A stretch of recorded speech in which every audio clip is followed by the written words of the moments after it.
എടാ നാളെ നമുക്കൊരു ട്രെയിനിങ് ഉണ്ട്, നീ ഒരു 9 മണിയാകുമ്പോഴത്തേന് എത്തിക്കോട്ടോ. ഷാന, ഞാൻ നാളെ ഉണ്ടാവില്ല കേട്ടോ. പിന്നെ നാളെ 1-2 പരിപാടി ഉണ്ട്, കുറച്ച് തിരക്കിലാണ്. അപ്പോൾ ഈ വേറെ ആളെ നോക്കണേ. എന്തെടാ ഈ അങ്ങനെ പറയണേ?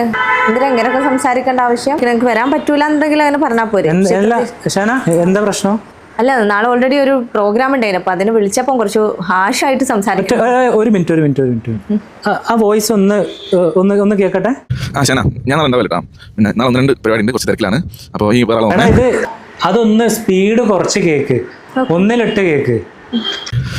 ഷാന, ഞാൻ നാളെ ഉണ്ടാവില്ല കേട്ടോ. പിന്നെ നാളെ 1-2 പരിപാടി ഉണ്ട്, കുറച്ച് തിരക്കിലാണ്. അപ്പോൾ ഈ വേറെ ആളെ നോക്കണേ. നമ്മളിൽ പലരും ഇങ്ങനെ തന്നെയല്ലേ, സമയമില്ലാതെയാണ് പലപ്പോഴും നമ്മൾ മറ്റുള്ളവരെ കേൾക്കാറുള്ളത്.